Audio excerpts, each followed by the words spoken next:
Are comic books today too expensive for what you get? Because it feels like it to me. Yeah, I think they're too expensive for what you get. They're too expensive for the market. I mean, yes, things have gone up and inflation have gone up, but the comic books succeeded. And when they were at their height of bringing in new readers and everything else, they were 50 cents, 75 cents, $1 at the newsstand. And as a kid, that was easy for you to pay. You ask your mom for a buck, you buy a comic, and it was a very easy purchase that you could make. Today, you no matter what's gone on with inflation, the idea of like $5, that's you think twice about that purchase. It's too expensive for a casual purchase.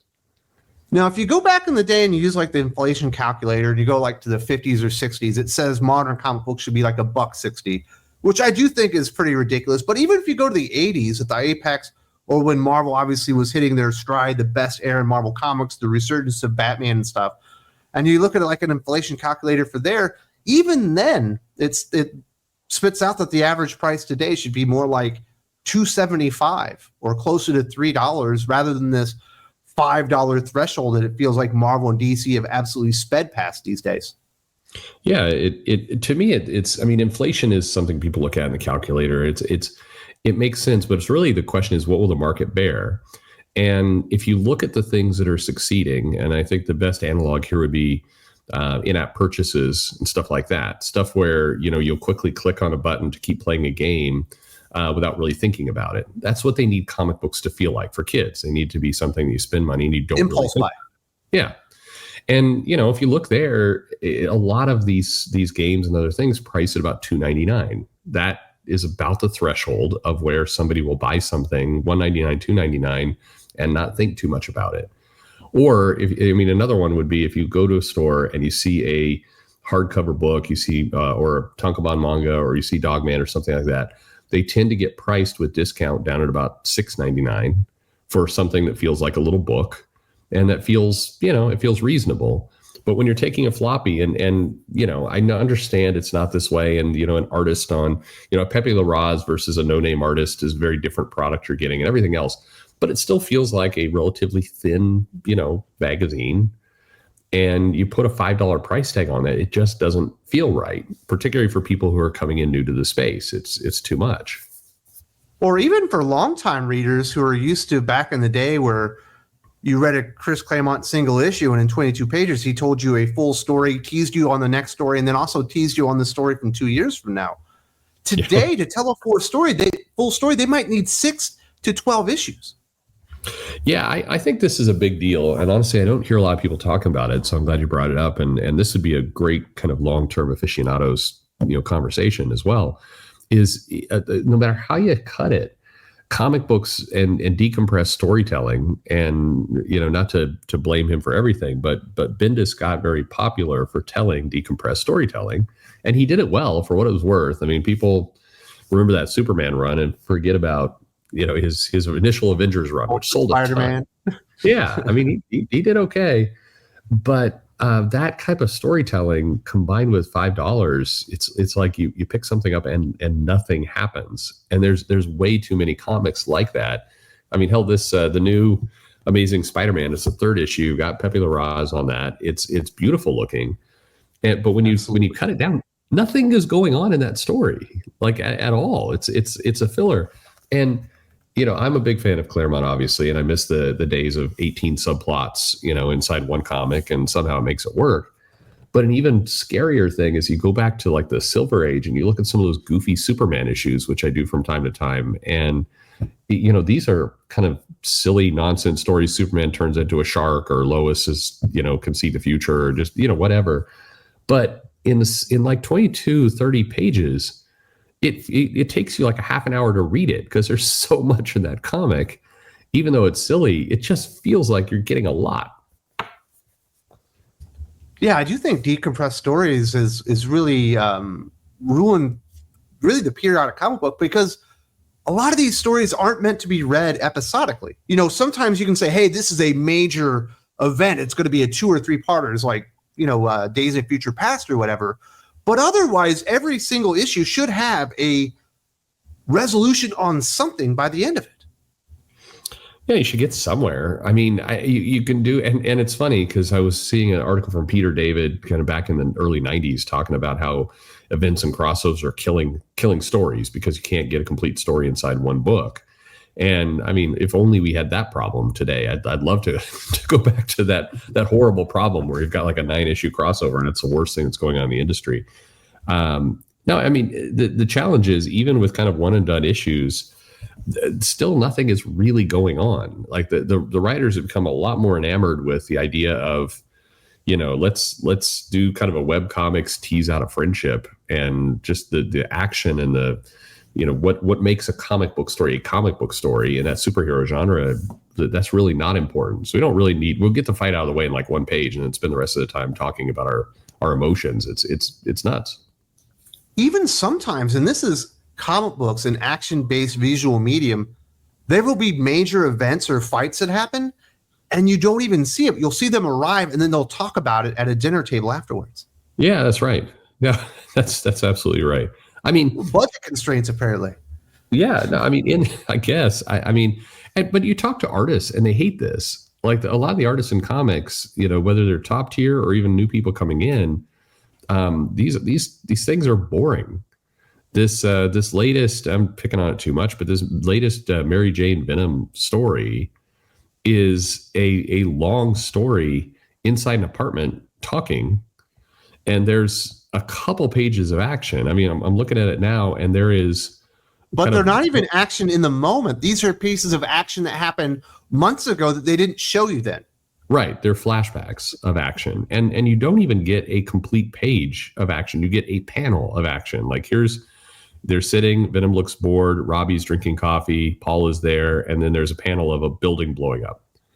And that's the action. And then we go 3 more pages, and then we got 1 page of Mary Jane kind of flying through the sky, and then back to the couch. And it's like, this is artists hate. Well, again, art it's boring to draw. Artists can't resell this original art. I mean, in a lot of cases, they're drawing digitally anyway. But imagine if you were and drawing on paper because you had an original art business, and then you're showing up at a con and you're like, here's my picture of Paul and Mary Jane sitting on a couch together. Like, Jesus, like, no, who's going to buy that? Absolutely. And I'm convinced that 80% of the stories that Marvel and even DC are producing these days should be OGNs, because they're not really meant to be consumed periodically. Yeah, I mean, sad, but probably true. I don't like that, but yeah, I understand. Did you read that first Al Ewing Venom run before he got to All New Venom? I think it's 30 issues or something like that. That's one story. Yeah, it's like $150 story. I'm with you, and very little happens. That's the I don't know, comics, and this is a big debatable topic, and I know there's people, particularly on Reddit, who hate every aspect of what I'm about to say, but superhero comics, it is a genre. It is like having a horror movie, but saying, we're going to subvert it by not having horror, and we're going to call it horror because we want to sit on the shelf with that, or we want people who are horror fans to come watch it, but we're actually going to have... it's a rom-com. Yeah, but yeah, we're going to do some romance. We're going to talk about what it means to be scared, but we're not actually going to have any kind of villain. We're not actually going to have anything. That's our horror story. And this will subvert the industry and be really daring and clever. But superhero books have a point. They have a style that they are a certain thing. And it's just laughable that we're kind of playing around in this space. You decompress, you have... I mean, good Lord, I've never seen so many images of Robbie Robertson in one book as this issue. I didn't even realize he was a therapist. I thought he was a journalist. He just sitting around talking. I mean, he drinks like 20 cups of coffee in this thing. And there's some other weird stuff going on with prices here too, Perch. I'm certain that you've noticed this because I've noticed it because I go through all the solicitations, for the Patreon. And the typical average Marvel book is about like $4.75. DC's a little bit closer to $5. And the only like major publisher, if you want to call it major, is Image Comics. And they're very, very close to $4 on average per issue. This is like flipped over the last 30 years. Image used to always be $1 more because obviously they printed less and they had less books out there. But somehow they're the best value in comic books now. Yeah, I mean, it's a lot of the indie books are. It's not just Image. I mean, Marvel shouldn't be leading the pack in price. and DC shouldn't be far behind. I mean, for one thing, they have the economies of scale. They're printing more books. They have more buying power. They're getting more margin off these things, and so they should be, in theory, be the cheapest. Now they have the most recognizable characters, and the industry will bear it, and so that's what's happening. But all the same, the indie companies used to have to charge more as a premium because they weren't printing as many books, and it was harder. And in some cases, they're needing to afford creators, and they can't afford to take a loss on a book. But those are the cheaper books, and that's unhealthy. It feels very strange. I know as somebody who dives into numbers like I do, it has to be this weird, like, anomaly sitting after you. Like, what does that mean? Well, it means that the indie books are fundamentally, they need to sell their comics, and they know the market can't sustain this. They need to get as much volume out the door as possible, so they can't keep going up. It will hurt. They realize $5 is unsustainable for most of their titles. Yeah, they know. And by the way, if you talk to people at Marvel, including, relatively high level editors, they also know the pricing is too high. But everybody's like, it's like, well, this is where we're at. This is what we're doing.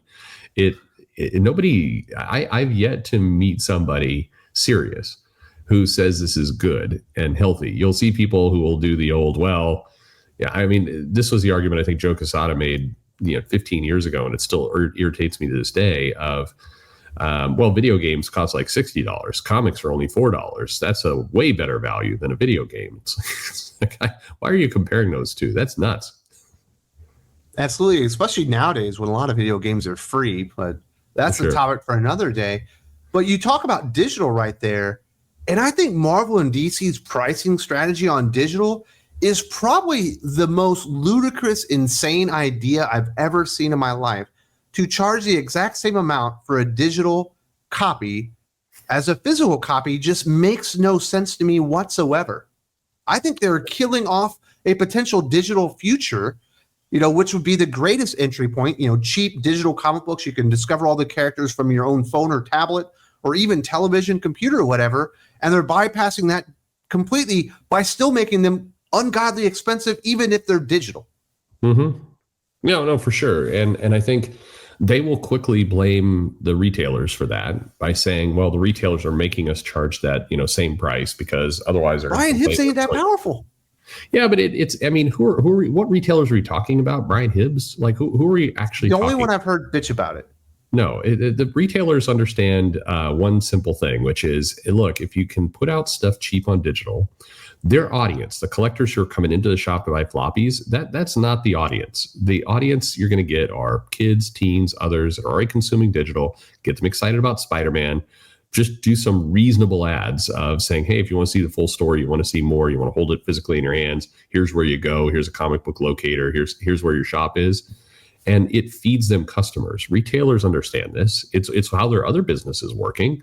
You don't see people upset about kind of the Magic the Gathering or Pokemon stuff on your mobile device or tablet. Nobody's bitching about that. They understand the cards are still popular and people will buy them.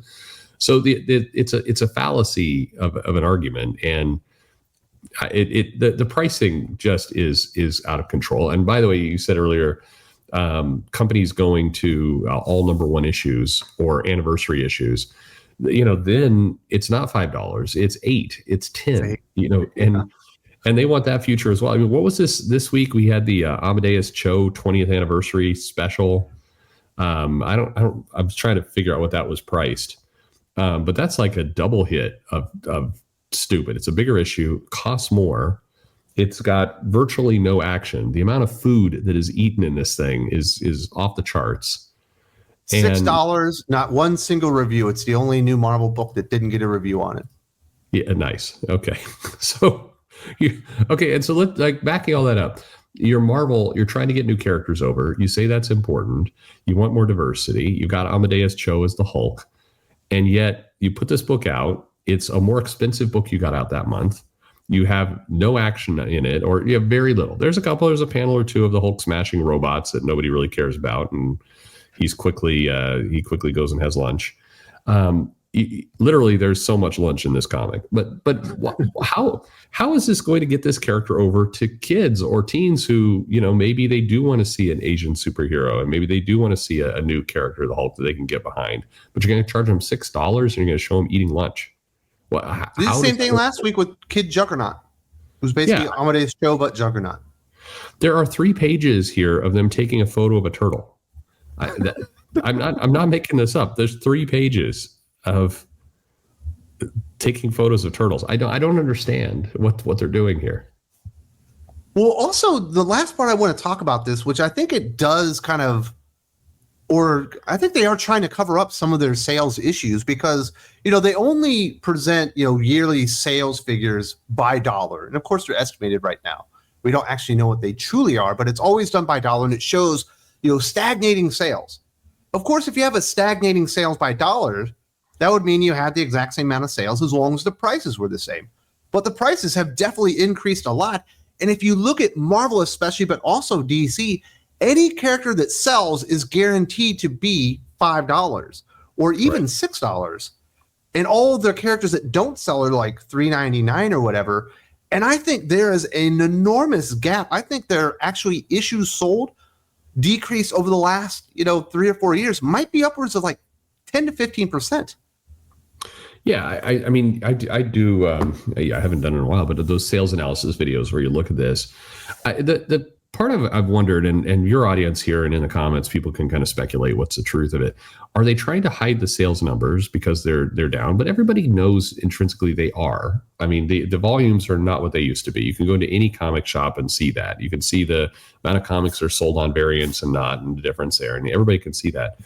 But is it that they're trying to kind of suppress how much is actually getting sold through this, or is it they just don't care?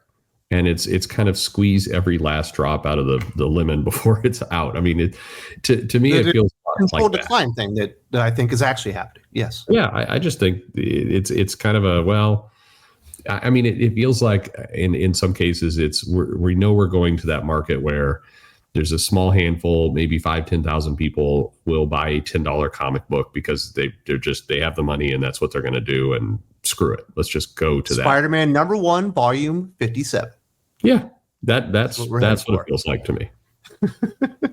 Of course, it'd be $15 because it's a super important #1. No, and J. Scott Campbell do a cover for it, and everybody's happy.